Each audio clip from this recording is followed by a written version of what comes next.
जिस चैप्टर को हम लोगों को आज करना है शुरू क्लास 12 के इस बैच में, वो रहा कैपेसिटर्स। मतलब है तो ये इलेक्ट्रोस्टैटिक्स के ही अंदर आने वाला चैप्टर, बट यहां के बाद आपको बहुत सारी नई चीज दिखेगी, नई चीज मिलेंगी, उस पर बात करनी है। तो शुरुआत कैसे होनी है, उस पर कुछ रिजल्ट कैसे आएगा, कुछ डेरिवेशंस करेंगे, तो नया इंट्रो बहुत मैटर करता है। तो चीजों को कोशिश रखना कि जो कुछ डिलीवर हो उसका एटलीस्ट अच्छा खासा परसेंटेज आपके दिमाग में सेट हो जाए, तभी ऐसा होगा, थ्योरी स्ट्रांग रहेगा, तभी ऐसा होगा कि आप हर टाइप के क्वेश्चंस कर पाएंगे। इस पर बेस्ड न्यूमेरिकल्स के हो तो भी, और जो थ्योरी आज पढ़ेंगे इसकी जरूरत फ्यूचर में पड़ गई तो फिर आप उसको आसानी से एलिब्रेट कर पाएंगे। तो बात को सुनना और समझना जरा। आइए देखें कि बात क्या करनी है। कौन सा कहा टॉपिक हम लोगों ने, किस टॉपिक की बात की है?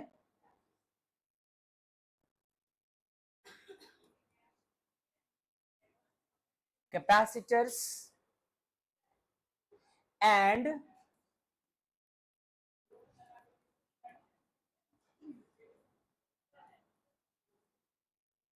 कैपेसिटेंस। ये कैपेसिटर्स एंड कैपेसिटेंस। तैयार? जैसे आपका हमारा बैंक अकाउंट, वैसे ही कैपेसिटर। बैंक अकाउंट में यदि सेविंग अकाउंट है या किसी भी तरह का अकाउंट है, तो हमारी कोशिश होती है कि जो अर्निंग है, जो मतलब पेरेंट्स की जो अर्निंग है, उसका जितना हिस्सा खर्च होना है हर मंथ वो खर्च हो जाए, बट उसका एक सर्टेन अमाउंट सेव कर लिया जाए बैंक अकाउंट में, थोड़ा थोड़ा थोड़ा थोड़ा करके सेविंग की जाए। अब सडनली जरूरत पड़ गई आपको, एक बहुत अच्छा, मम्मी पापा को पता चला कि कहीं पर एक अच्छी सी जमीन बेची जा रही है, अच्छा सा प्लॉट है, कोई बढ़िया सा मकान है, वो परचेज करना है, या आपका 12th हो जाता है एंड 12th के बाद आपका एडमिशन करवाना है मेडिकल कॉलेज, इंजीनियरिंग कॉलेज की तरफ। तो उस वक्त आपको थोड़े बहुत पैसे की जरूरत नहीं होती, उस वक्त अमाउंट की जरूरत होती, अच्छा खासा पैसा चाहिए होता है। तो जरा सोचे, यदि पैसे को आप एनर्जी कह दे, तो आपके उस इंजीनियरिंग या मेडिकल कॉलेज में एडमिशन के लिए ढेर सारी एनर्जी चाहिए।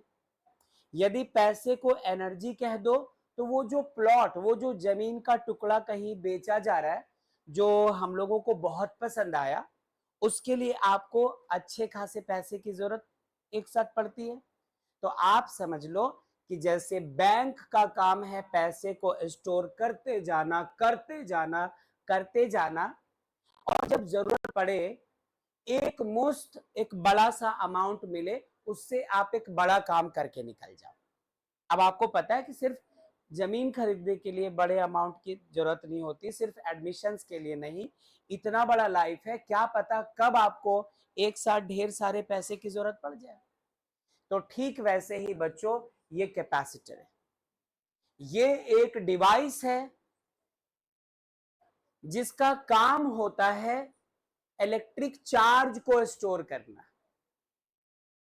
और यदि आप इलेक्ट्रोस्टैटिक्स की बात कर रहे हैं, यदि हमारा फर्स्ट यूनिट चल रहा, पहला चैप्टर में है हम लोग, जो अब खत्म होगा, कहा था कि यही लॉन्गेस्ट यूनिट है आपके सिलेबस का, तो हमें पता है कि इलेक्ट्रिक चार्ज ही क्या रोल प्ले करता है, एनर्जी का।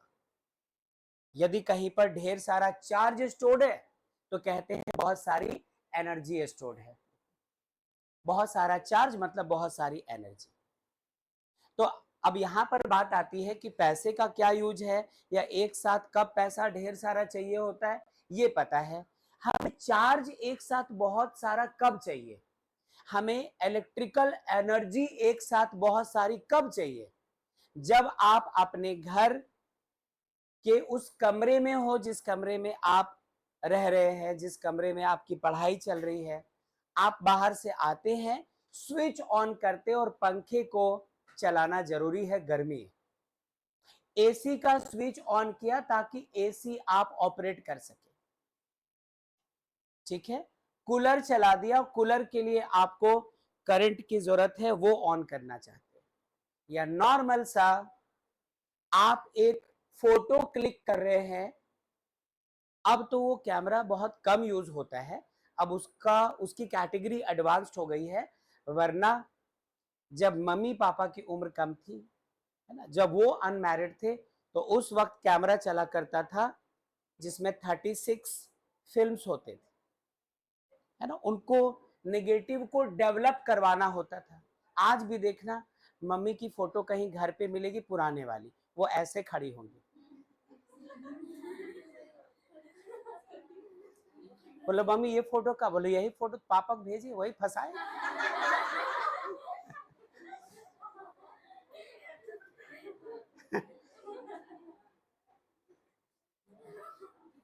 और पापा का भी फोटो मिलेगा। उस वक्त पैंट्स वगैरह थोड़े लूज होते थे, वो स्पेशल स्टूडियो में जाकर ऐसे कुछ पैर रखवा करके और ऐसे फोटो खिंचवा, है ना। हाँ तो चलो ठीक है। तो ये जो फोटो था, इस हाथ में चूड़ी होती थी, हाथ थोड़ा ऊपर रखती थी, चूड़ी भी आ जाए, ये भी आ जाए, है ना। हाँ तो और वो क्रॉस दुपट्टा वगैरह, पीछे कुछ फ्लावर पॉट वगैरह रखे रहते थे, कुछ कुछ सीना। सब लोग हाँ हाँ बोल रही है, सब लोग हाँ बोले, मतलब ठीक है चलो कोई बात नहीं। तो उधर कैसे पहुंच गए हम लोग, उधर तो जाना नहीं था। क्या बात हुई थी नौशीन, उधर कैसे बात करने लगे। हाँ कैमरे की बात आई थी। तो कैमरे में लगता क्या है, वो बैटरी, पेंसिल बैटरी होती है 2-3। अब उससे जो लाइट निकलेगी, आप ऐसा करना, पेंसिल बैटरी 2-3 लेना और उसको डायरेक्टली डीसी बल्ब से कनेक्ट करके देखिए, ऐसे जलेगा बल्ब, बुकुर, बस इतनी ही लाइट। और जब कैमरे को क्लिक करते थे, फ्लैश लाइट, है ना, अचानक से ऐसे हो जाता था पूरा। और उसके बाद जो प्रॉब्लम होती थी, फोटो आया, किसी में ऐसा है आंख बंद, किसी में ऐसे आ गया, ये फिर वो खराब हुआ फोटो, फिर नए का सोचा, पुराने का सोचा, इस तरह से। तो छोटा सा कैमरा, इतना ज्यादा फ्लैश, इतना ज्यादा चमकीला लाइट फिर उसमें आ रहा होता है। पता है उस बैटरी की औकात नहीं होती लाइट प्रोड्यूस करवाने की, कोई पॉसिबिलिटी नहीं है। उस कैमरे के अंदर आपको क्या याद आ रहा है, आंख बंद वाली, या फिर वो मम्मी का फोटो, या क्या, कुछ तो चलो ठीक है, कोई नहीं, कोई बात नहीं, ठीक है। तो मेरे कहने का मतलब ये हुआ, मेरे कहने का मतलब ये हुआ कि कैमरे में भी लगा रहता है कैपेसिटर, और वो करता क्या है, चार्ज जो है फ्लैश को चमकाने के लिए वो स्टोर करता रहता है। जिस पल आप क्लिक करते हैं ना, छोटा एक साथ ढेर सारा चार्ज थ्रो कर देता है, जिसकी वजह से वो फ्लैश उतनी रोशनी दे पाता है ताकि आपका पिक्चर क्लियर आ सके। अब तो मोबाइल फोन में भी तो फ्लैश रहता है, तो आप पूछना चाहते हैं ना कि सर मोबाइल फोन में भी रहता होगा कैपेसिटर, फिर क्योंकि उसमें भी फ्लैश लाइट का सिस्टम है, उसमें भी बैटरी यूज हो रही होती, चार्जेबल बैटरी। पंखे में भी रहता है छोटा सा, वो सिलिंड्रिकल डिब्बी टाइप का, है ना, इतना छोटा डिब्बी रहता है। वो लॉकडाउन में लूडो खेलने के लिए पासा वो डाल गुटुर गुटुर करके ऐसे नहीं उड़ेलते थे हम लोग, उसी साइज का रहता था। तो आप पंखे में भी देखेंगे तो ऐसा स्टोर्ड, ऐसा एक सिलिंड्रिकल टाइप का कुछ डिवाइस लगा रहता है। जब कभी रिपेयर करने के लिए वो इलेक्ट्रीशियन अंकल आते हैं आपके घर, यदि पंखा खराब हो जाए, खोलकर देखा, तो आप देखना सबसे पहला काम, यदि उनको पंखे को टच करना है, सबसे पहला काम क्या करेंगे, 2 वायर लेंगे और वो जो सिलेंडर सा है उसमें 2 कील निकले रहते, दोनों को आपस में टच करवाते, जोर का स्पार्क होता है, तभी वो उस पंखे को रिपेयर करना शुरू करते हैं। वरना बाय चांस गलती से मिस्टेक हो गया, उम्र हो या ना हो, यदि गलती से मिस्टेक कर दिया और उसको छू लिया, फिर वो आपको छू देगा हमेशा के लिए। उतना सारा चार्ज आपके बॉडी में एक साथ बाल खड़े हो जाएंगे, और बाकी खैर अलग सिचुएशन से ये प्रॉब्लम्स आ जाएंगी। तो पहली बात कि आपको लगता है पंखा ही तो है, स्विच ही तो ऑन करना है, चलना शुरू कर देगा। आपको लगता है बाइक ही तो है, सेल्फ लिया, स्टार्ट हुआ, आप गौर कीजिए, 1 नंबर गियर पे डाल के तब आप क्लच रिलीज करते हो और बाइक चलना शुरू करता है। ये भी सुना होगा सबसे ज्यादा ताकतवर जो गियर होती है, बाइक हो या कार हो, 1 नंबर गियर होती है ना, जब स्टार्ट करना हो तो मेरी बात समझो, किसी भी चीज को स्टार्ट करने में आपको बहुत ज्यादा एनर्जी लगानी होती है। अभी मान लो पिछले जो चैप्टर में थे हम लोग, उसी का कोई टॉपिक होता, डायरेक्ट शुरू हो जाते। अब कैपेसिटर शुरू करना है, आपको भी ज्यादा ताकत लगानी हो रही है और मुझे भी ज्यादा जोर लगाना हो रहा है, एक नई शुरुआत देनी है, नया चीज स्टार्ट करवाना है। तो दैट्स वाई यहाँ पर हम लोग कैपेसिटर की बात करने आए हैं। कैपेसिटर किस तरह की चीज होती है वो ध्यान, इट इज अ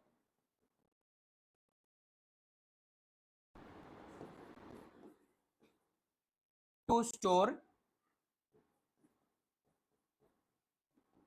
या तो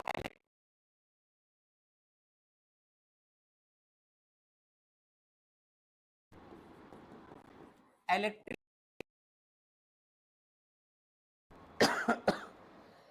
एक्सक्यूज मी, इलेक्ट्रिक चार्ज या इलेक्ट्रिकल एनर्जी। तो इलेक्ट्रिसिटी के लिए चार्ज ही तो है जो उसको एग्जिस्टेंस में लेकर आता है, और उसके लिए वही एनर्जी है। हमारे आपके बॉडी के लिए एनर्जी कौन, जो हम लोग खाते हैं। हमारे आपके बैंक अकाउंट में एनर्जी कौन, जो हम लोग स्टोर करते हैं, है ना। उसकी वजह से आपकी सोसाइटी में एक अलग रुतबे की तरह से आपको ट्रीट किया जाता है, बिहेवियर भी मैटर करता है। ऐसा नहीं कि बहुत सारा पैसा और हमेशा ड्रिंक करके हमेशा इस तरह, तो आपका जो है एनर्जी है आपके पास, लेकिन रिस्पेक्ट फिर वो नहीं भी मिल पाएगा। तो सिर्फ पैसा ही सब कुछ नहीं है, बहुत कुछ है। हाँ, तो कहने का मतलब कैपेसिटर है क्या, बैंक अकाउंट की तरह ही एक बैंक है जिसमें पैसे की जगह क्या स्टोर करते हैं हम लोग, चार्ज। पैसे की जगह क्या स्टोर करते हैं, इलेक्ट्रिकल एनर्जी। और पैसे का अपना काम है, इलेक्ट्रिकल एनर्जी का अपना काम है। तो जैसा मैं कह रहा था कि पंखा हो या कोई और डिवाइस हो, इलेक्ट्रिकल अप्लायंस हो, उसको ऑन करने के बाद एक बार ऑन हो जाए फिर चलता रहेगा, फिर आपको एक्स्ट्रा ताकत लगाने की जरूरत नहीं। लेकिन ऑन करते वक्त बड़ी मुश्किल, कोई गाड़ी बंद पड़ जाए तो 5 लोग मिलकर जब धक्का लगाना शुरू करते तो इनिशियली आपको बड़ी ताकत की जरूरत पड़ती है, और एक बार चल पड़े तो दो ठो को हम लोग खुद तुम हटो हटो हटो कर लेंगे, ये यहाँ से धकेलना शुरू कर देते हैं हम लोग। और शुरू में ऐसा कुछ नहीं बोलते, एक बार चल पड़ती है तब। खैर जो हो, तो ये क्या हो गया, एक डिवाइस है जो स्टोर करता है इलेक्ट्रिक चार्ज या इलेक्ट्रिकल एनर्जी। और इसका काम क्या होता है, जब जरूरत पड़ती है एक बार में, जब जरूरत पड़ी एक ही बार में दे दिया ठूस ठूस के। उससे क्या होता है, जिस किसी इलेक्ट्रिकल डिवाइस को हम लोग ऑपरेट करना चाहते हैं तो उसको उतनी करंट मिल जाती है, उतनी इलेक्ट्रिकल एनर्जी मिल जाती है कि वो चलना शुरू कर देता है। और एक बार चल पड़ने के बाद वो कम करंट में भी, वो कम इलेक्ट्रिकल एनर्जी में भी आराम से ऑपरेट होता रहता है।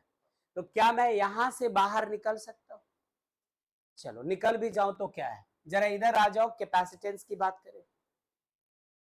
कैपेसिटेंस, कुछ लोग अभी भी उस फोटो के बारे में सोच रहे हैं, चलो अब बाहर आ जाइए। कैपेसिटेंस क्या है, कैपेसिटेंस क्या है, ये है बेटा एबिलिटी टू स्टोर चार्ज। वो जो कैपेसिटर लिया, वो जो आपने कंटेनर लिया, उसमें चार्ज स्टोर करने की जो एबिलिटी होती है, उस एबिलिटी को हम लोग कह रहे होते हैं उस कैपेसिटर का क्या, कैपेसिटेंस। एक ग्लास है, उसमें आप पानी डाल रहे हैं तो एक लिमिट तक डाल पाएंगे, उसके बाद वो ओवरफ्लो हो जाएगा। यदि और ज्यादा पानी चाहिए तो आपको बड़े बर्तन की जरूरत पड़ जाएगी। तो कुछ ऐसे ही समझो, द एबिलिटी, और किसकी एबिलिटी कह दे, the ability of a capacitor to store charge, electric charge. ये दो चीजें आपके सामने पड़ी हुई है। मैं यहां से आगे चलना चाहता हूं, यदि किसी को एनी कोनो प्रॉब्लम तो बोल सकता है। क्या यहां तक ठीक? चलिए, जो बच्चे ऑनलाइन मौजूद हैं यहां से आगे चल सकते हैं क्या? Yes sir. Very good. चलो आगे सुनना, आगे सुनना। इसके बाद हम लोग क्या बात करने जा रहे हैं बच्चों, वो सुनिएगा। ये जो कैपेसिटेंस नाम की चीज है, इसको हम लोग सी से दिखाते हैं, capital C. C stands for capacitance. और बार बार कह रहा हूं कि कैपेसिटेंस का मतलब किसी कैपेसिटर की जो एबिलिटी होती है, उसकी जो काबिलियत होती है चार्ज स्टोर करने की, वही उसी को हम लोग सी से दिखाते हैं और कैपेसिटेंस कह रहे हैं। अब बात आती क्या है कि मुझे आपसे सीधे बात करनी है इस बारे में, चार्ज एंड पोटेंशियल के बारे में एक बात करनी। चार्ज क्या है? जब से क्लास 12 का सिलेबस शुरू किया है तब से पहली बात इसी के बारे में तो की थी हम लोगों ने कि चार्ज नाम की कोई चीज होगी, इसके दो टाइप होंगे, एक पॉजिटिव दूसरा निगेटिव, वगैरह वगैरह। और एक और बात कहा था कि इसे हम लोग रिप्रेजेंट कैसे करेंगे, क्यू से। सी से क्यों नहीं? यदि चार्ज सी से लिखते हैं तो क्योंकि सी तो हम लोग कूलॉम के लिए यूज करते हैं। यदि एक बड़ा सा ताकतवर चार्ज है, कैपिटल क्यू से दिखा दिया। कोई एक छोटा सा चार्ज है, इक्का दुक्का, तो क्यू से दिखा दिया। दो से ज्यादा चार्जेस है तो किसी को Q1, किसी को Q2, किसी को Q3 ऐसे दिखा दिया। यही तो बात कर रहे थे सिद्धिका, ध्यान देने का, ध्यान देने का। हाँ, तो ये इसको जानते हैं। और ये क्या है बेटा? पोटेंशियल। इसको अभी पिछले सेक्शन में तो आ रहे हैं, electric potential and potential difference की बातचीत हो रही थी। डिफाइन किया, पूरा खानदान खड़ा किया। पहले इलेक्ट्रिक पोटेंशियल डिफरेंस की बात हुई, और क्या क्या तो था, the work done to bring a unit positive test charge from one point to another in an electric field is called the electric potential difference between the two points। और किसी एक पॉइंट को कहां ले गए थे? इन्फिनाइट में। तो वहां पे इंफिनिटी पे पोटेंशियल कितना पढ़ा था हम लोगों ने? 0। अब पीछे वाले सेक्शन में तो नहीं ले जा सकते, लेकिन उसकी जरूरत पड़ेगी, मैं बताऊंगा, आप रिकॉल करना और उसका इस्तेमाल करेंगे। अच्छा, तो ये वही पोटेंशियल। अच्छा, किसी को उसका फॉर्मूला याद है क्या? अरे फोर्स का formula 1/4πε0 Q1 Q2/r²। Electric field का फॉर्मूला 1/4πε0 Q/r²। लेकिन इलेक्ट्रिक पोटेंशियल का फॉर्मूला आया था 1/4πε0 इंटू Q/r। एक ही चार्ज Q और डिवाइड सिर्फ एक R से, नॉट r²। अच्छा, याद आ रहा है, 1/4πε0 into Q/r। Small r, capital R, इन सब का फैसला बाद में लेंगे। जरा एक चीज देखो तो, यदि मैं इसको हाइड कर दूं और बोलूं कि सिर्फ आप ये देखो, इसको हाइड कर देता हूं, इसको हाइड कर देता हूं, क्या इस एक्सप्रेशन में, क्या इस इक्वेशन में आप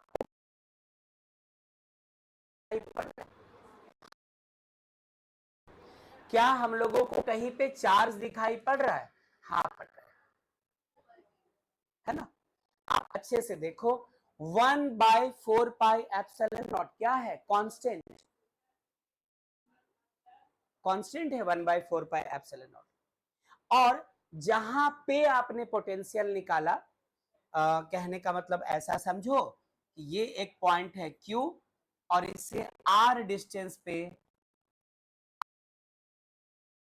1/4 pi epsilon not Q by R है।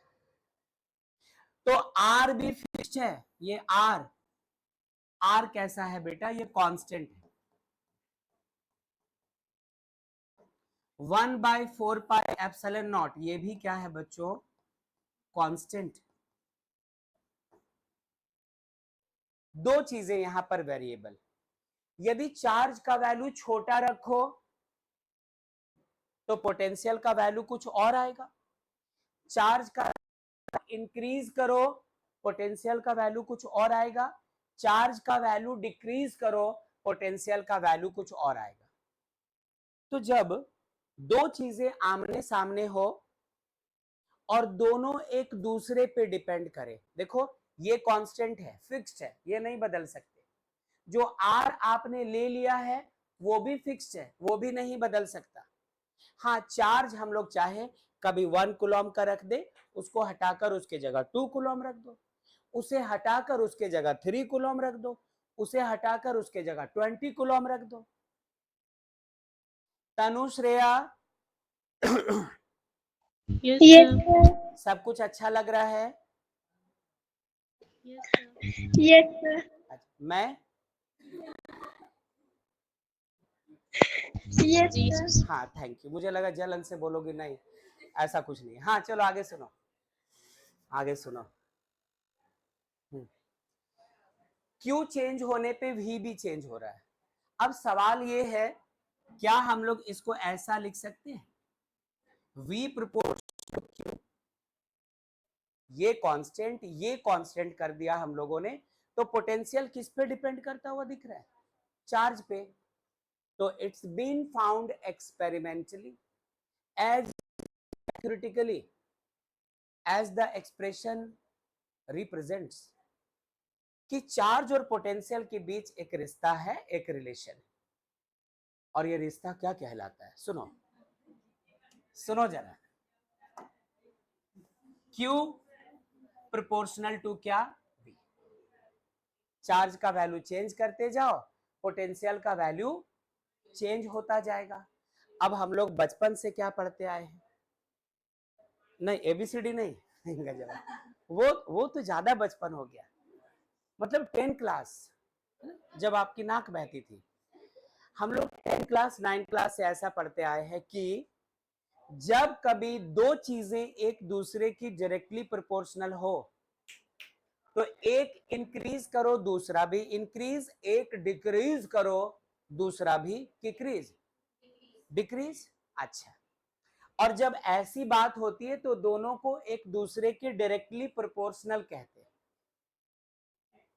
ठीक है, मतलब चार्ज और पोटेंशियल यहां पर प्रोपोर्शनल हो गए, जितना ज्यादा चार्ज स्टोर करोगे उतना ज्यादा पोटेंशियल। इसको ऐसे समझो, वो इंजेक्शन देने की सिरिंज आती है ना, सिरिंज के स्पेलिंग मुझे प्रॉब्लम है इसलिए मैं लिखूंगा नहीं, सिर्फ बोल दे रहा हूं। हाँ, इंजेक्शन के लिए जो सिरिंज आती है, नॉर्मली क्या करते हैं हम लोग, उसमें नीडल लगाकर और वो जो छोटी सी शीशी रहती है उसमें हम लोग इंजेक्ट करते हैं और वैक्यूम के हेल्प से उसमें मौजूद जो मेडिसिन है वो खींचकर इसके सिलेंडर में लाते हैं।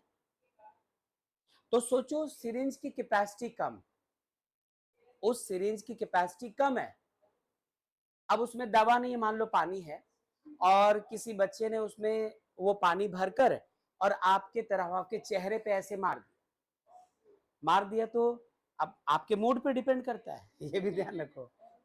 ये नहीं कि बच्चा बच जाएगा, नाम है बच्चा, लेकिन बचा कि नहीं बचा वो आपके मूड पे डिपेंड करता है, ये भी ध्यान रखना। मान लो अच्छे मूड में पानी ऐसे पड़ ही गया है ना, तो आप ऐसे करते, ऐसे पोंछ भी लेते हैं, अरे इस तरह से करके रख लेते हैं। ठीक है, अब बच्चे का प्रो लेवल एक लेवल ऊपर ले आओ, है ना, उसके पास एक मग में पानी था, खुला मग था, जग है ना, वो अब वो उठा के मार दिया, मूड यहां पर वैनिश कर जाता है, मूड का एग्जिस्टेंस खत्म, उठा के पटक दोगे, गारंटी श्योर हो जाती है। बाद में देखें क्या हुआ, चोट लगा या फिर क्यों ऐसा किया इसने, है ना, वो सब बाद में। तो ये जग और सिरिंज क्यों ले रहा हूं, सुनना, ये मैं टॉपिक से बाहर नहीं आ गया, टॉपिक में हूं। सिरिंज की कैपेसिटी कम थी, उसका कैपेसिटेंस कम था। इसकी वजह से जब आपके चेहरे पे ऐसे फुचुक हुआ तो असर कम पड़ा, उसका पोटेंशियल कम हुआ। Potential means energy, okay. लेकिन जग का कैपेसिटेंस ज्यादा था, पानी ज्यादा आ रहा था, जब ऐसे मुंह पे मारा तो उसका असर ज्यादा पड़ गया। आप लॉजिकली इस बात को समझे बेटा, यदि एक कंटेनर में थोड़ा पानी है तो कितने मिलीलीटर पानी है, कितना लीटर पानी है, ये उसका कैपेसिटेंस, ठीक है। और पोटेंशियल एनर्जी का भी कुछ फॉर्मूला था मैकेनिक्स में, mgh। वो जो ग्लास ऑफ वाटर है उसको आपने इतनी हाइट पे रखा, जमीन से इतने हाइट पे, तो इसका अपना कुछ मास है, एक्सेलरेशन ड्यू टू ग्रेविटी लग रही है, और कुछ हाइट है, तो पोटेंशियल एनर्जी कम हो गई। मैं थोड़ा सा इलेक्ट्रोस्टैटिक से निकलकर मैकेनिक्स में ले जा रहा हूं आपको। तो उसकी पोटेंशियल एनर्जी कम हो गई। लेकिन वही यदि एक बड़ा सा बर्तन हो, बड़ा सा कंटेनर है, उसका कैपेसिटेंस ज्यादा है, पानी ज्यादा रखा है, और उसको उस हाइट पे रख रहे हैं, तो पोटेंशियल एनर्जी भी ज्यादा स्टोर होगी, क्योंकि एम बढ़ गया, मास ज्यादा हो गया है।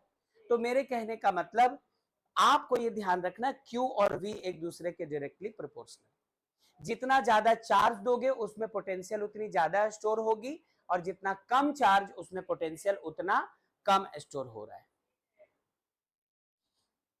जब कभी कहीं से हम लोग कोई प्रोपोर्शनैलिटी का साइन हटाते हैं, कोई ना कोई कांस्टेंट आता है, और यहां पर कांस्टेंट जो आ रहा है इसको कैसे दिखाया, C से,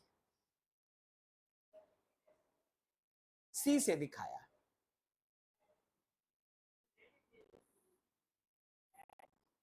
Here C is a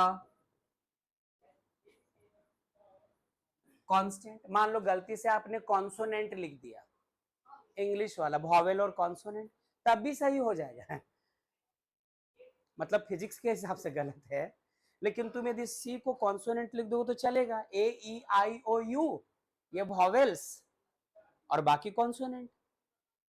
अच्छा, तो कॉन्सोनेंट लिख मत देना, कॉन्स्टेंट ही लिखना। और इसी को कहते हैं हम लोग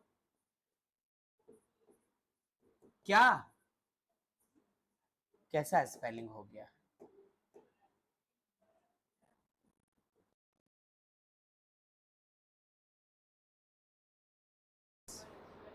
ठीक है, लेकिन बात इतने में खत्म नहीं हो रही है, बात और सही, कि Q इक्वल्स टू CV,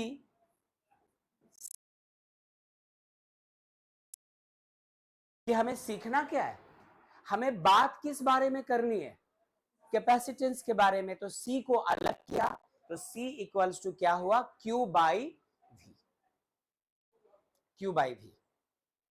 अब एक चीज यहां पे देखिएगा, अभी तो नहीं, जब मैं कैपेसिटेंस की थ्योरी पढ़ाऊंगा, कैपेसिटर की जो थ्योरी होती है, किस बेसिस पे ये वर्क करता है, काम क्या है वो तो देख रहे हैं, बट ये कौन से कॉन्सेप्ट पे बेस्ड है, क्या इसका बिहेवियर है, कैसे वैरी करता है, उस वक्त पोटेंशियल का बहुत बड़ा रोल है।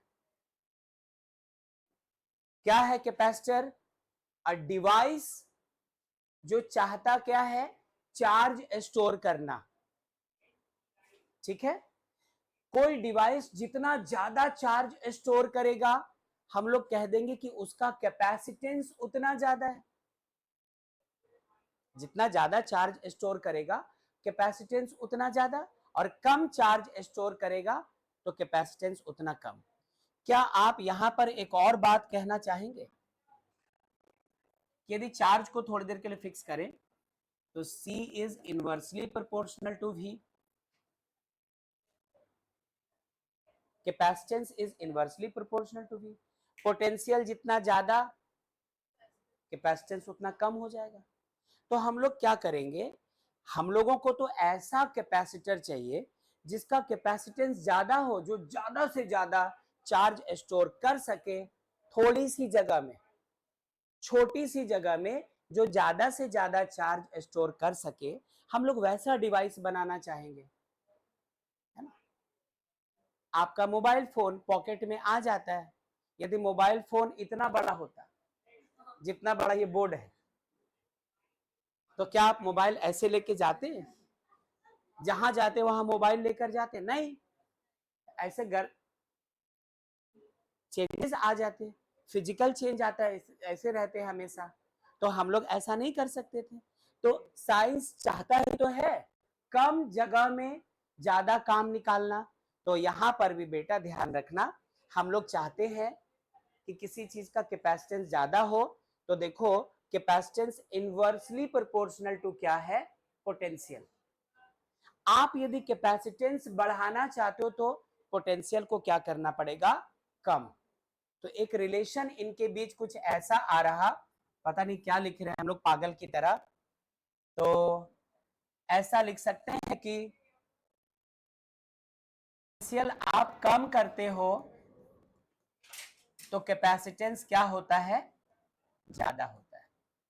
और ये कोई गहरा गहरा बात नहीं, ये बहुत इंपॉर्टेंट बात है। इनफैक्ट आज की क्लास में जो भी बात कर रहे थे उनमें से सबसे इंपॉर्टेंट बात है ये। कॉर्नर पे लिखा जरूर है, बट हैशटैग ये बता रहा है कि बहुत इंपॉर्टेंट चीज है। जानना सब कुछ था हमें, बट ये बड़ा इंपॉर्टेंट चीज है कि पूरे चैप्टर में जब तक कैपेसिटर में रहेंगे हम लोग, तब तक कुछ भी रहने जाएंगे ना, हमारी कोशिश रहनी चाहिए पोटेंशियल कम रखना, जिसकी वजह से क्या फायदा होगा? कैपेसिटेंस ज्यादा होगा। और वही तो हमारा काम है। कैपेसिटेंस ज्यादा मतलब कैपेसिटी टू स्टोर चार्ज ज्यादा है।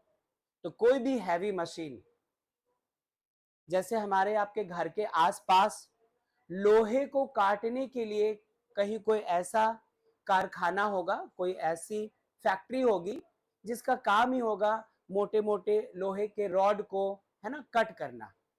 तो मशीन जहां स्टार्ट की जाती है वहां नॉर्मल स्विच नहीं रहती है, टिप टाप, वो जल करके फ्लावर हो जाएगा, है ना। उसके लिए फिर एक बॉक्स होता है, पास में एक डिवाइस लगा रहता है, कैपेसिटर है। उतनी ताकत नहीं होती कि आप स्टोर कर सके उतना सारा चार्ज डायरेक्टली। तो कैपेसिटर उतना सारा चार्ज स्टोर रखता है, जैसे स्विच ऑन किया सारा चार्ज, सारी एनर्जी उस मोटर में एक साथ भेजा, और उसकी वजह से स्टार्ट मिल गया एक बढ़िया सा, और फिर चल पड़ती है। नॉर्मल जो करंट सप्लाई चाहिए, जो उसकी रिक्वायरमेंट है, वो लेकर के फिर चल पड़ती है नॉर्मली। क्या यहां तक सारा कुछ ठीक है? कुछ क्रॉस क्वेश्चन हमारा अभी तक तो नहीं, शुरू हो रहा है। अरमान कुछ कहना चाह रहे हैं, निकालो दिल के अरमान। अभी तो मैंने कुछ बोला ही नहीं किस पे डिपेंड करेगा। नहीं अभी तो, अभी कैसे लग गया? अभी तो सिर्फ यहां तक आए। अब हम लोग इसकी प्रॉपर्टी डिस्कस करेंगे। तो इसकी ज्योमेट्री, शेप, मटेरियल, इनफैक्ट आसपास का मीडियम, उस पर भी डिपेंड करता है। तो अभी तो सिर्फ इतनी बात आई है कि ये जो सी है ये है इस चैप्टर का हीरो। ठीक है, तो मैं चाहता हूं बच्चों पहले यहां तक आप नोट करो, दिमाग लगाकर, कि कौन सी चीज पहले नोट करनी है, कौन सी बाद में, फिर आगे चलेंगे। जो बच्चे ऑनलाइन है एक बार आवाज दे दीजिए please, please make some noise. Yes, sir. Very good, ये नॉइज था। अच्छा ठीक है, चलो खैर।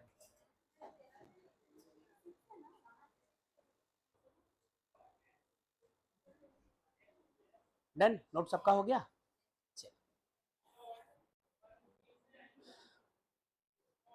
तो यहाँ के बाद जब यहाँ तक हम लोग देख चुके हैं, तो इससे रिलेटेड अगली बात पे, हम सब 10th पास करके आए, वो भी क्या अच्छे दिन थे नहीं, बिना प्रेशर पढ़ाई हो रही थी। फिर भी हम लोग प्रेशर लिया करते थे, चूंकि आदत थी। पढ़ा था उस वक्त क्लास 10 के समय, आपने पढ़ा था बच्चों ओम्स लॉ, नहीं?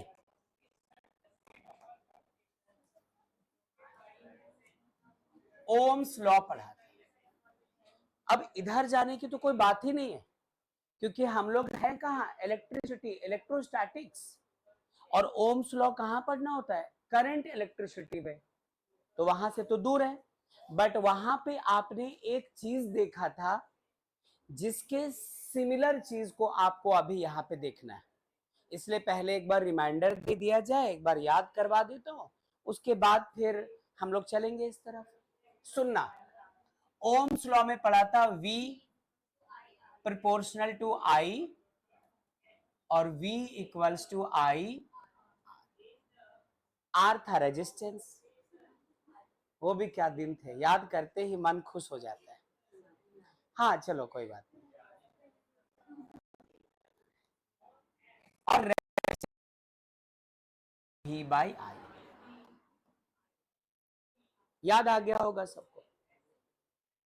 लेकिन 10th क्लास में हमें ये भी पढ़ाया गया था कि किसी भी कंडक्टर का जो रेजिस्टेंस होता है वो उसके दोनों एंड्स के बीच के पोटेंशियल डिफरेंस पे डिपेंड नहीं करता, उससे होकर पास होने वाले करंट पे भी डिपेंड नहीं करता। ये तो ताज्जुब है, जब इसके फॉर्मूले में V और I आ रहा है तो ऐसा कैसे हो सकता था कि R does not depend upon the potential V and the current I। अरे ओम्स लॉ याद है ना हम लोग को, at constant temperature the amount of electric current passing through a conductor is directly proportional to the potential difference across the ends of the conductor। ऐसा ही तो था। तो ये V और I पे डिपेंड नहीं करता था। तो हम में से किसे याद है कि यदि रेजिस्टेंस V और I पे डिपेंड नहीं करता था तो डिपेंड करता किस पे था? अरमान,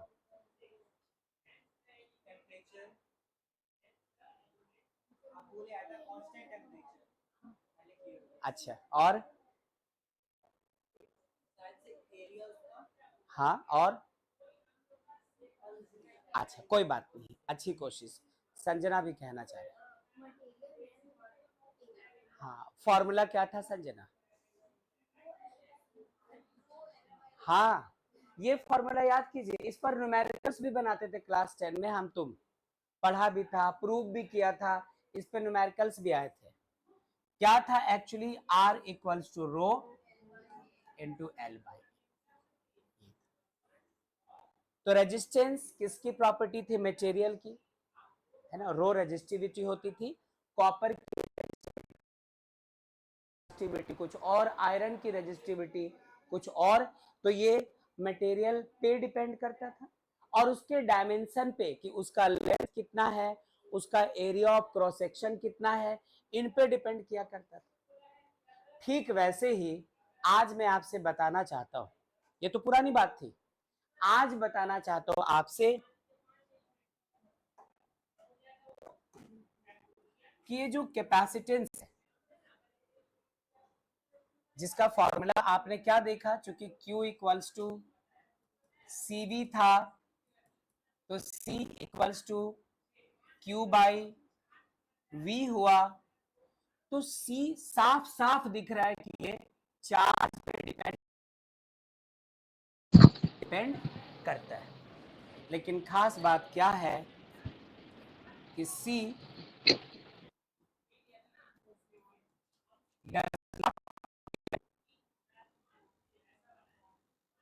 अपॉन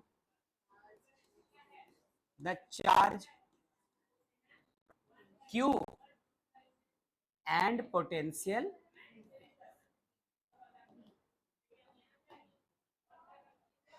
अजीब बात हो गई, ये ऐसी बात हो गई कि R के फॉर्मूले में V और I आ रहे हैं, बट ये ना तो V पे डिपेंड कर रहा था ना तो I पे डिपेंड कर रहा था, ये डिपेंड किस पे कर रहा था? रो, एल, ए वगैरह पे। ठीक वैसे ही ये जो कैपेसिटेंस होता है वो फॉर्मूले में Q और V जरूर है, लेकिन ना तो Q पे डिपेंड करता है और ना तो V पे डिपेंड करता है। तो ये डिपेंडता किस पे है? किस पे डिपेंडता है?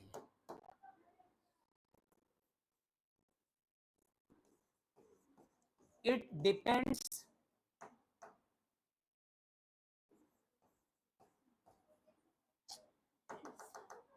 it depends upon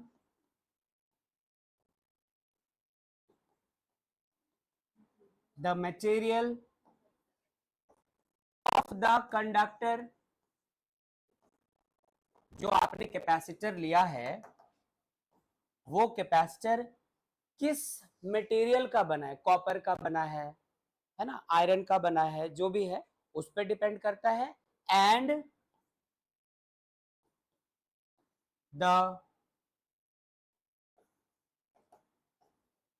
मीडियम, कौन से मीडियम में है वो कंडक्टर, वो कैपेसिटर हमारा उस पर डिपेंड करता है। और कौन से मेटल का, कौन से मटेरियल का हमारा कैपेसिटेंस बना है उस पर डिपेंड करता है। अब इस पर भी बात होगी कि कैसे डिपेंड करता है, कब, जब मैं आपको पढ़ाऊंगा डाई इलेक्ट्रिक मटेरियल, जिसके दो टाइप होते हैं, एक पोलर एक नॉन पोलर, वहां पे स्पेशली इस पे बात करेंगे। लेकिन अभी इस बात का ध्यान रखना है कि जैसे रेजिस्टेंस V और I पे डिपेंड नहीं करता था, वैसे कैपेसिटेंस Q और V पे डिपेंड नहीं करता, बल्कि ये डिपेंड किस पे करता है कि किस मटेरियल का बना है, और डिपेंड किस पर करता है, किस मीडियम में है। इसका SI unit, SI unit charge का क्या होगा बेटा, कूलॉम, और इसका क्या होगा, वोल्ट, जिसको हम लोग कहते हैं फराड, है ना। नए टाइप के यूनिट की एंट्री जिंदगी में हमारे यहाँ the SI unit of capacitance is Coulomb पर वोल्ट, जिसको हम लोग क्या बोलकर बुलाएंगे, फराड। अब ये फराड काफी बड़ा वैल्यू होता है, फराड काफी बड़ा वैल्यू होता है। आप यदि कैपेसिटर खरीदने जाए ना, पंखे में जो लगा हुआ कैपेसिटर है वो खरीदने जाओ, कंडेंसर भी कहते हैं उसको, कूलर में भी कंडेंसर होता है, उतना हैवी पंखा होता है बड़े बड़े साइज का, तो उसको घुमाने के लिए आपको अच्छी खासी इलेक्ट्रिसिटी की जरूरत होती है, कंडेंसर चाहिए। एनर्जी स्टोर रखे, स्विच ऑन किया, एक ही बार ढेर सारी एनर्जी दे दी और उसका मोटर रोटेट हो सके, उसके ब्लेड्स घूमना शुरू हो सके, तो स्टेप बन गया। हाँ ठीक है, स्टेप बन गया। तो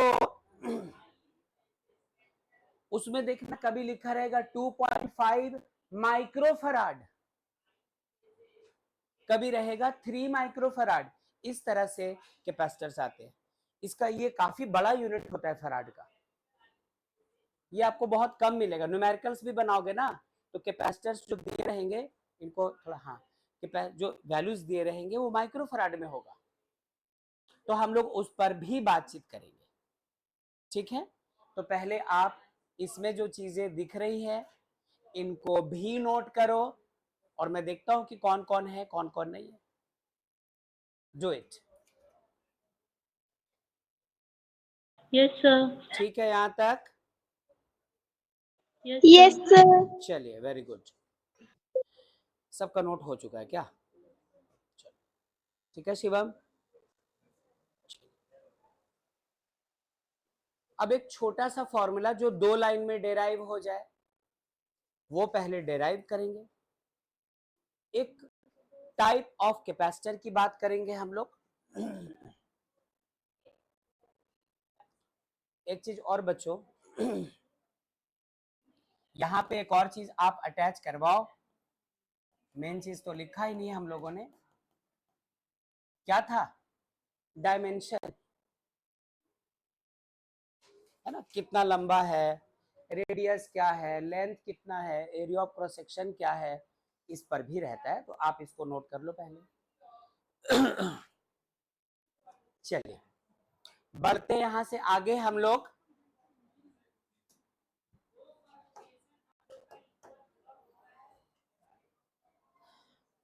डे टू डे लाइफ में हम लोगों को कैपेसिटर्स के कई टाइप पढ़ने हैं। जब आप बुक ओपन करोगे तो आपको मिलेगा सबसे पहला टाइप स्फेरिकल कैपेसिटर। पहले वो पढ़ाया जाएगा और उसके बाद बोला जाएगा कि इसको क्यों नहीं पढ़ना चाहिए। पहले स्फेरिकल कैपेसिटर बताया जाएगा, उसका फॉर्मूला कैलकुलेट करवाया जाएगा और उसके बाद बताया जाएगा कि क्यों नहीं बन सकता है।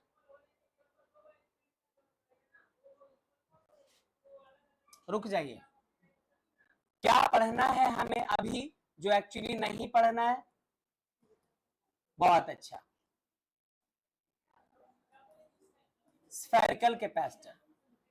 तो हम लोग स्फेरिकल कैपेसिटर पढ़ने जा रहे हैं जो एक्चुअली नहीं पढ़ना है। रीजन जानो, आपको अच्छा लगेगा जानकर। हाँ ठीक है। सपोज करो कि ये हमारे पास कोई एक मेटालिक स्फेयर है, कोई एक मेटालिक स्फेयर है। आप इसको चार्ज करो और बीते क्लासेस में, इलेक्ट्रोस्टैटिक्स के बीते हुए क्लासेस में हमें ये पढ़ने को, ये सुनने को, ये जानने को मिल चुका है कि यदि किसी मेटल स्फेयर को है तो वो सारा चार्ज इसके सरफेस पे एक्यूमुलेट होता है। यही पढ़ा है ना? अच्छा, श्रुति कुछ कहना चाह रही है। 2 मिनट ठहरिएगा श्रुति, फिर बात करता हूं।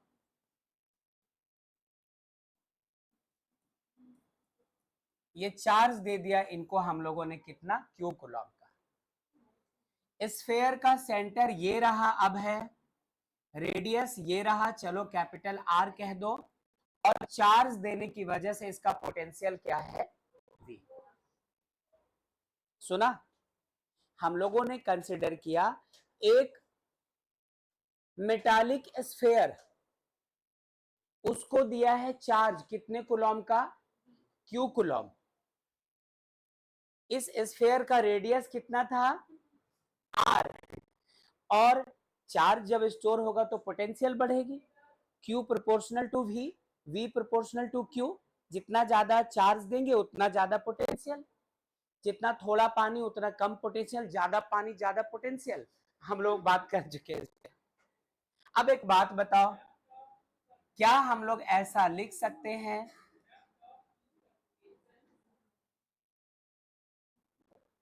From the result Q equals to क्या होता है, CV, V इक्वल्स टू नहीं नहीं नहीं, तो C इक्वल्स टू क्या हो पाएगा, Q बाई V। ध्यान से, लास्ट स्टेप, इसके बाद इसका जो फॉर्मूला है इसके कैपेसिटेंस का वो आ जाएगा। एक स्फेरिकल कैपेसिटर के कैपेसिटेंस का जो फॉर्मूला होता है वो आने वाला है अगले स्टेप में। क्लास के बाद आप मार खाएंगे मेरे से। क्यू कितना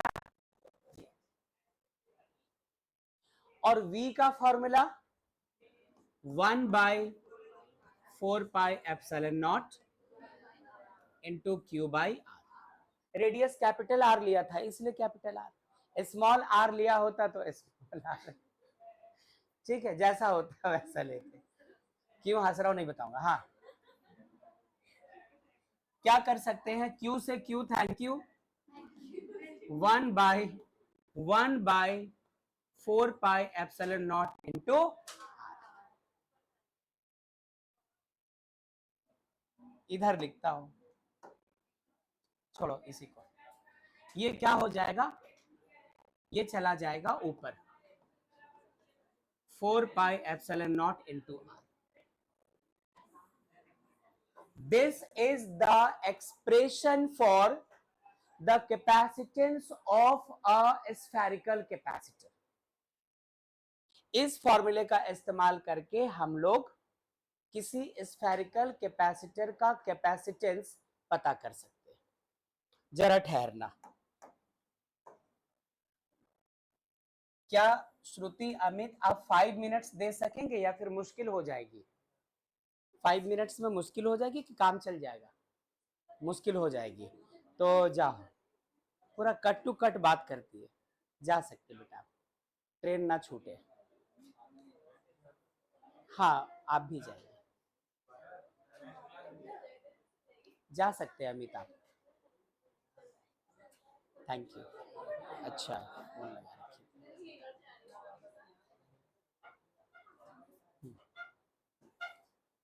अमित जा सकेंगे आप चाहे तो,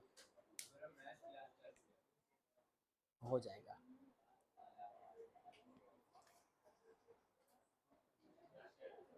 लेट हिम गो।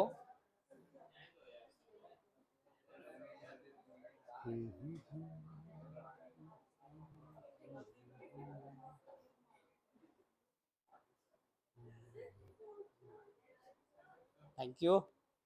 हाँ तो चलो,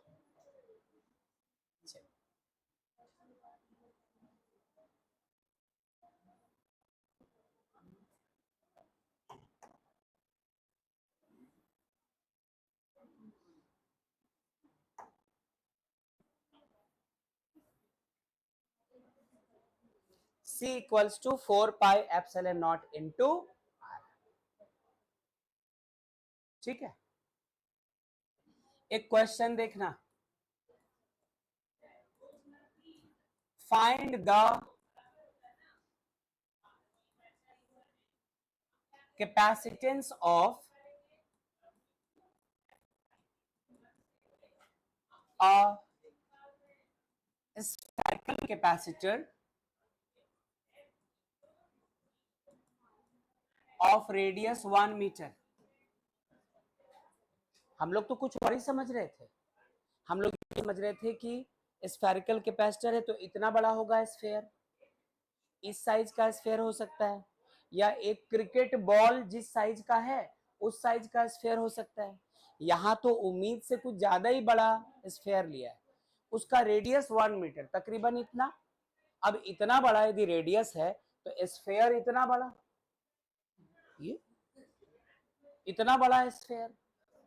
अच्छा आइए इतने बड़े स्फेयर का जरा कैपेसिटेंस देखें कि उसमें आप कितना चार्ज स्टोर कर सकते हैं। आइए देखें, तुम ही बताओ। C equals to 4 pi epsilon naught into R. क्या इलेक्ट्रोस्टैट से हम लोगों को पता है कि 1/4 pi epsilon naught equals to 9 into 10 to the power 9 होता है, ये पता है ना? अरे नहीं पता तो पाप लगेगा आपको पता होना चाहिए। हाँ बिल्कुल, तो आप यदि क्रॉस करवा ले तो 4 पाई एप्सिलॉन नॉट का वैल्यू क्या होगा?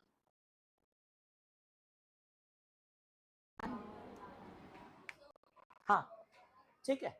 अच्छा तो इस 4 पाई एप्सिलॉन नॉट के जगह 1/9 into 10 to the power 9, radius कितना था 1 मीटर।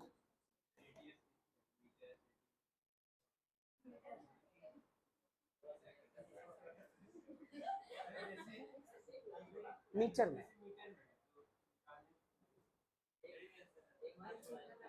वो नहीं कहते कि कुछ गोन रॉन्ग है, कुछ पूछा इन्होंने, उनका क्वेश्चन ही गलत हो गया, कोई बात नहीं सुनो। हाँ मीटर में है रेडियस। हाँ अच्छा 1/9 मतलब क्या? 9 से 1 को डिवाइड करोगे डेसिमल आएगा। ऐसा करो तो पहले इसको थोड़ा ऐसा बना दो, 10 से नीचे मल्टीप्लाई, 10 से ऊपर मल्टीप्लाई, नीचे रहा ये 9 टू द पावर कितना रह गया ये 10। 10 को 9 से डिवाइड करो, 1 टाइम्स 9 डेसिमल 0, 1 टाइम्स कुछ ऐसा रहने तो 1.1, 10 टू द पावर -10 ऊपर गया कितना, सॉरी +10 गया कितना -10 को लो।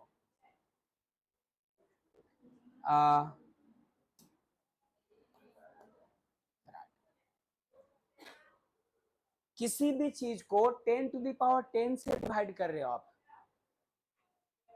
मतलब 1.1 डिवाइडेड बाय 1, और इस पे कितने zero 10 zeros.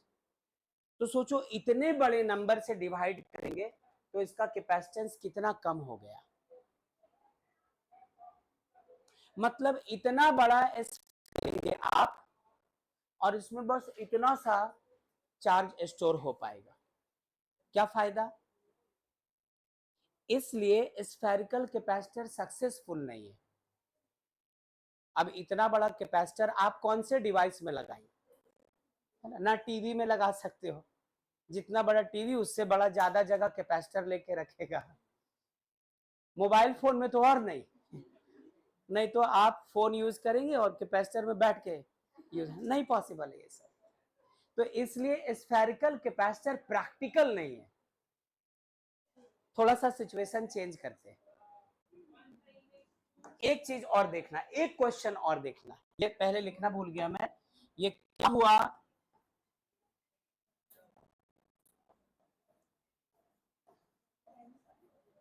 Very very small. अब सिचुएशन बदलो।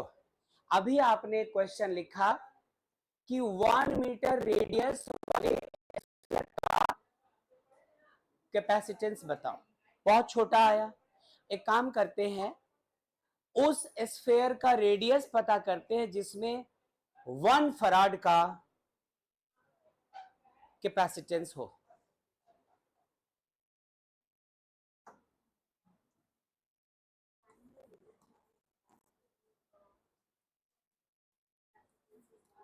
Find the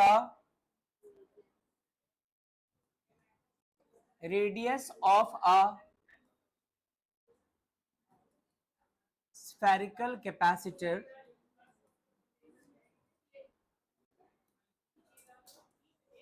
with its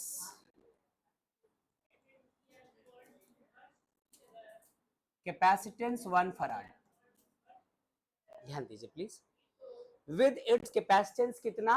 1 farad. मतलब आपको इस बार कैपेसिटेंस पता है, आपको उस वाले स्फेयर का रेडियस पता करना है जिसका कैपेसिटेंस कितना हो जाए? 1 फराड। आइए चेक करें, आइए चेक करते हैं।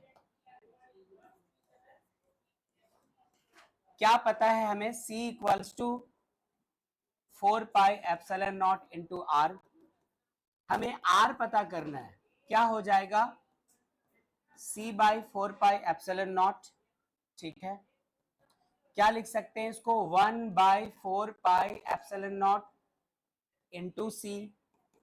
1 बाई 4 पाई एप्सिलॉन नॉट का वैल्यू कितना बच्चों? 9 into 10 to the power minus 9, और कैपेसिटेंस कितना है? 1 फराड का। तो रेडियस आ रहा है इतना, 9 into 10 to the power 9 metre. धरती माता से भी बड़ा। जितनी पृथ्वी का साइज है उससे भी बड़ा स्फेयर चाहिए, तब उसमें 1 फराड का चार्ज, सॉरी 1 फराड का कैपेसिटेंस आपको मिल पाएगा। रखोगे कहां? कितने लोग दब के मरे, उसको तुमको बचने दिया जाएगा? Not possible. तो सोचो, यदि आपने सिर्फ 1 मीटर का लिया, 1 मीटर स्फेयर लिया, उसमें कितना कैपेसिटेंस आ रहा है? बहुत छोटा, 1.1 into 10 to the power minus 10। और यदि आपने सोचा कि ऐसा कैपेसिटर बनाया जाए, स्फेरिकल कैपेसिटर इतने बड़े साइज का बनाया जाए कि 1 फराड का उसमें कैपेसिटेंस रहे, तो हमारी धरती से भी बड़े साइज का हो रहा है। कितना है अर्थ का रेडियस?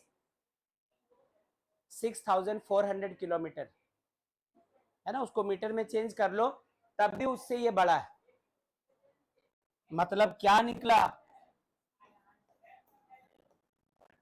लार्जर देन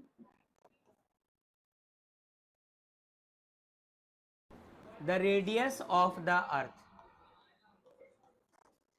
इससे भी बड़ा होगा उस स्फेयर का रेडियस जिसमें आप कितना कैपेसिटेंस महसूस कर पाएंगे? 1 फराड का। इसीलिए कहा कि ये पढ़ तो जरूर रहे, बट प्रैक्टिकली इस चीज का कोई काम नहीं है हमारे डे टू डे लाइफ में। सुन पाए सब कुछ? तो ये पिछला स्लाइड है, जो बच्चे ऑनलाइन है वो स्क्रीनशॉट ले सकते हैं। और ये अभी ये लास्ट वाला स्लाइड है। तो मेरे कहने का मतलब कि ये इंट्रो था हमारे इस सेक्शन का। उम्मीद करता हूं कि कैपेसिटर आपको अच्छी चीज है ऐसा फील आया होगा। और इसमें जो थ्योरी है ना, वो भी पोटेंशियल की तरह उलझी उलझी थ्योरी नहीं है, सिंपल, आसान, इजी टाइप का। जैसे रेजिस्टेंस के सीरीज और पैरेलल कॉम्बिनेशन होते थे, R equal to R1 plus R2 plus R3, 1/R equals to 1/R1 plus 1/R2 plus 1/R3, वैसे इसमें आपको फॉर्मूलाज मिलेंगे C equals to C1 plus C2 plus C3 numericals, 1/C equals to 1/C1 plus 1/C2 plus 1/C3, ऐसे वाले numericals मिलेंगे। तो जाना पहचाना होगा। सीरीज पैरेलल कॉम्बिनेशन रेजिस्टेंस का पढ़ के आ रहे, series parallel combination of capacitors भी हम लोगों को पढ़ना है। तो आज की ये वाली क्लास यही रोकेंगे हम लोग। आप इसको नोट करना शुरू कर दें।